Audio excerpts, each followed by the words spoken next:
Willkommen zum Aquacentrum Booster Battle, unserer Wasserstoffbooster-Testserie hier im Aquacentrum. Dies ist der 6. Battle, in dem wir die kleinen mobilen Wasserstoffgeneratoren miteinander vergleichen. Wir haben auf der Suche nach geeigneten Produkten für unseren Shop viele dieser Geräte getestet und zeigen hier für alle an Wasserstoffwasser Interessierten unsere Erfahrungen mit der verwirrenden Fülle an solchen Geräten. Heute im 6. Booster Battle zeigen der KYK H2 Pocket, ein kleines Gerät nur für handelsübliche Wasserflaschen, und die Mai Shintosui Bottle Q, was sie in Sachen Wasserstoffproduktion drauf haben.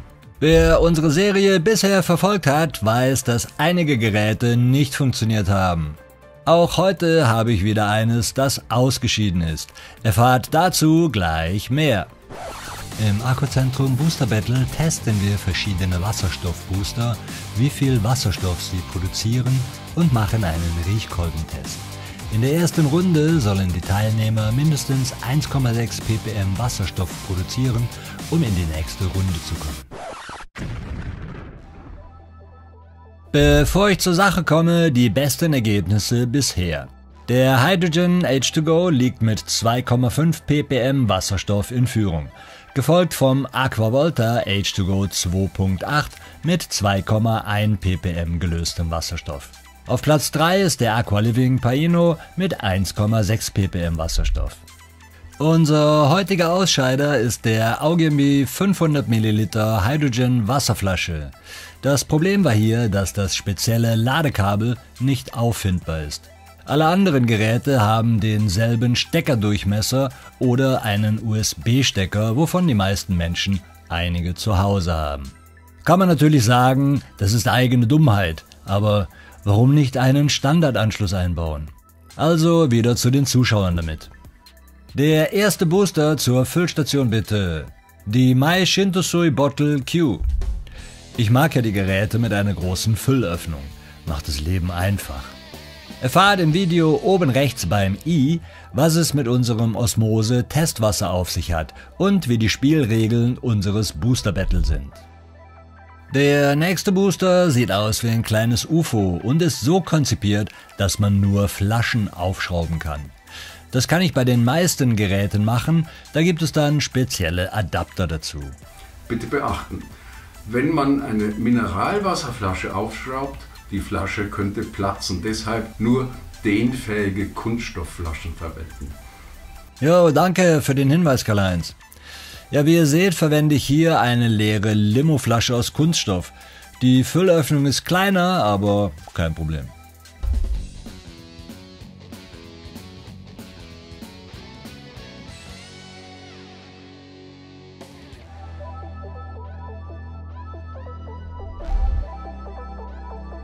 Wie ihr seht, muss ich das Gerät auf die Flasche schrauben. Eigentlich klar, aber ich wollte es sicherheitshalber nochmal erwähnen. Dieses Teil hat keinen Akku eingebaut, das heißt, ich muss den USB-Stecker öfters raus und wieder reinstecken, um die 20 Minuten Produktionszeit zu erreichen. Mal sehen, wie das klappt. Ich starte beide Booster. Ringfrei zum 6. Aquacentrum H2 Booster Battle. 20 Minuten Timer Go! Schauen wir uns die Wasserstoffbooster mal an. Der KYK Pocket hat ein umlaufendes LED-Licht am Rand. Die Bottle, so nenne ich sie jetzt, da mir der ganze Name zu lang ist, hat eine kleine blinkende LED, die anzeigt, dass das Gerät in Betrieb ist. Ich gehe mal näher ran. Kann sein, dass die Bottle im Vorteil ist, da sie eine größere Elektrode hat als der Pocket.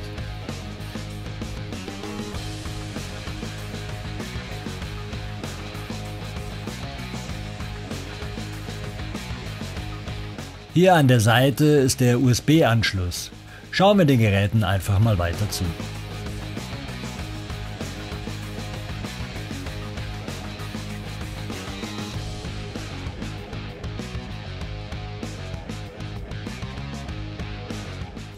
Jetzt nach 3 Minuten muss ich beide Geräte neu starten.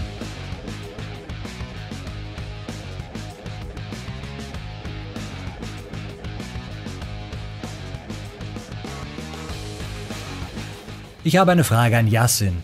Brauche ich eigentlich einen Ionisierer, der das Wasser filtert und basisch macht, oder langt so ein Booster? Okay, jetzt ist die Frage, brauche ich so einen Wasserionisierer unter der Spüle für die ganze Familie, wo ich mir dann Wasserflaschen befülle, ohne Lufteinschlüsse, damit der Wasserstoff auch drin bleibt, weil alle anderen Gase stören. Deswegen muss man auch Flaschen komplett befüllen, wenn man die aus so einem Wasserionisierer sozusagen in eine Flasche befüllt. Oder reicht so etwas? Also so etwas reicht, wenn man ein Ein-Mann-Haushalt ist. Definitiv. Dazu noch ein Kannenfilter für 20 € Aufpreis und schon hat man es erreicht. Jetzt gibt es welche, die unbedingt noch basisches Wasser wollen. Basisches Wasser ist halt so eine Luxusebene höher. Beim basischen Wasser ist dann nicht so Trennung, nur sozusagen Gasproduktion als Ziel, sondern da wird auch wirklich Abwasser getrennt. Oh, warte mal kurz, hier tut sich was. Die Bottle hat scheinbar ein Überdruckventil hier oben im Deckel eingebaut. Das beobachte ich jetzt mal ein bisschen. Im Durchfluss. Das geht nur im Durchfluss. Bei diesen Modellen kann man das nicht. Und dadurch hat man ein nicht so gut schmeckendes, saures Abwasser. Dementsprechend steigert sich dann der pH-Wert hier oben. Auf bis zu pH 10,8 kann man hochgehen. Bei über 10 pH schmeckt das Ganze dann auch basisch, so wie diese Basenmineralien, die man kennt, so natronmäßig. Je nach Wasser schmeckt es auch wiederum anders. Das ist wie Wein. Heute schmeckt es so, morgen schmeckt es so, jedes Wasser schmeckt anders. Und so, jetzt hat man den wieder gehört. Und so ist es auch eben auch, will man jetzt gleich das ganze Allround-Paket für die ganze Familie, wo man aber eine einzige Einbüße hat. Man hat viele Vorteile mit dem Wasserionisierer, hat aber nicht diese allerhöchsten Werte wie von diesen Geräten. Also wie von den 2, 3 besten Geräten, eigentlich nur 2. Die schaffen 2,8 ppm, die 2 besten. Das werden wir jetzt in dem Battle herausfinden, ob ich da wirklich recht habe. Ich habe den ja auch sogar so benannt. Der zweite wäre jetzt zum Beispiel dieser hier. Der schafft theoretisch sogar noch höhere Werte, nur er ist anfälliger. Deswegen hat er nur 2 Jahre Garantie. Dann hat er Kunststoff, auch wenn kein Geschmack oder Weichmacher abgebend. Das kann hier einfach mal undichter werden, weil er kein Überdruckventil hat. Deswegen muss man auch bei dem zum Beispiel am Anfang zuerst mal 2 Minuten offen lassen, um die störenden Gase, die aus dem Wasser rausgehen, entweichen zu lassen und dann zumachen. Mit dem schaffe ich sogar ein bisschen höhere Werte wie bei denen, aber nur diese beiden hier schaffen doppelt so hohe Werte wie beim Wasserionisierer. Die anderen alle, also gut, der hier ist auch noch gut, ja? Das wäre der dritte. Unser Wasserstoffbooster, unser erster sozusagen. Die anderen alle schaffen nicht so, also genauso hohe Werte wie die Wasserionisierer selber an Wasserstoffgehalt oder sogar weniger. Sprich, bevor ihr irgendwelche schlechten kauft euch lieber einen Wasserionisierer für 1000 bis 2000 €, dann habt ihr mehr Wasserstoffgehalt, wenn ihr eine Familie seid. Aber dennoch ist es ratsam, wenn man einen Wasserionisierer hat, dennoch sowas zu haben. Und den gebe ich ja dann für 200 € Aufpreis, anstelle zum Beispiel bei dem für 397 € zum Wasserionisierer dazu. Auch zur Not 2 Stück, weil man noch unbedingt einmal am Tag zumindest so viel Wasser in einem höheren Wasserstoffgehalt trinken will. Ich meine, Schaden tut es ja nicht, wenn man noch höhere Werte hat und den Körper auch noch reizt. Nicht immer das gleiche basische Wasser mit circa, ich sag mal 0,9 ppm Wasserstoffgehalt bei pH fast 10, sondern über 2 ppm Wasserstoffgehalt. Der Körper sagt dann, oh, da ist jetzt wieder was anderes. Das wird dann gereizt. Deswegen, ein Wasserstoffbooster ist so oder so eigentlich Pflicht, sage ich mal. Und beim Wasserionisierer hat man nur den Vorteil, dass eben die ganze Familie versorgt wird, da ein Wasserfilter drin ist und der alles auf einmal macht. Und wenn man jetzt gerade nicht irgendwie todkrank ist oder so, reicht der auch als Vorsorge. Und wenn man dann die Flaschen gut abfüllt ohne Lufteinschlüsse, ist es perfekt. Und wenn man aber noch in der Familie so einen Wasserstoffgenerator hat, zumindest für den Urlaub oder wenn man mal unterwegs ist schon eine gute Sache. Also kann ich nur beides sehr empfehlen. Aber ein Mann-Haushalt, man muss nicht basisches Wasserstoffwasser haben. Es reicht auch neutrales Wasserstoffwasser. Danke dir, Yassin. Die 20 Minuten sind gleich um. Die Jedao Wasserstoff-Testtropfen sind in der Zwischenzeit schon mal in Position gegangen. Eine Anmerkung zum KYK Pocket. Wenn ich wäre, würde ich das ständige Stecker raus und wieder rein wohl nur ein paar Mal machen und hätte dann keine Lust mehr auf das Gerät. Ich denke, eine längere Laufzeit ist hier von Vorteil. So, 5, 4, 3, 2, 1, alles aus. Begeben wir uns zum Testen des Wasserstoffgehaltes. Nochmal zur Erinnerung, mit der Schiedsrichterin, den Jedao Wasserstoff-Testtropfen, ermittle ich den Gehalt an gelöstem Wasserstoff in einer Probe von 6 Millilitern. Es zählt dabei jeder entfärbte Tropfen. Dieser entspricht einem Wasserstoffgehalt von 0,1 ppm. Ich beginne den Test mit der Bottle. Wie ich vorhin bemerkt habe, hat die Bottle ein Überdruckventil im Deckel. Mal sehen, wie die Werte sind. Der gelbe Ring am Probengläschen ist die 6 Milliliter Markierung.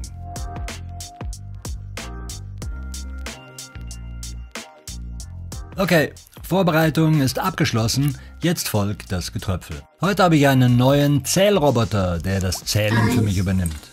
2, 3, 4, 5, 6, 7, 8, 9, 10, 11, 12, 13, 14, 15, 16, 17. Hey, 16 Tropfen entfärbt. Damit hat die Bottle sich für die nächste Runde qualifiziert. Mal sehen, ob der KYK Pocket da mithalten kann. Von der Größe her ist der Pocket ja super zum Mitnehmen, beim Biken zum Beispiel. Nur, wo kriege ich dann den Strom her, wenn ich mir am Kiosk eine Flasche stilles Wasser kaufe? Teste ich mal, wie viel Wasserstoff das Gerät produziert hat. Wieder 6 Milliliter ins Glas und mit der tollen Pipette der Testtropfen die entfärbten Tropfen zählen.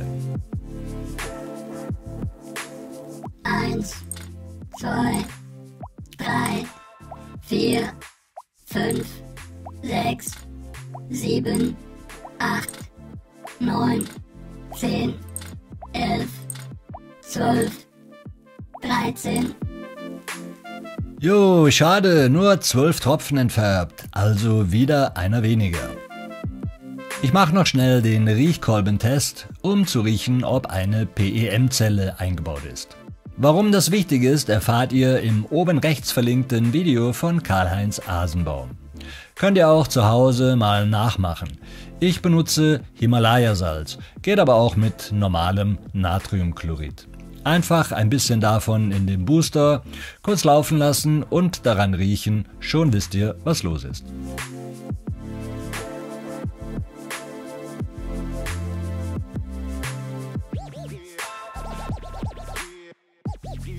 Ein interessantes Detail, hier im Deckel ist ein Überdruckventil.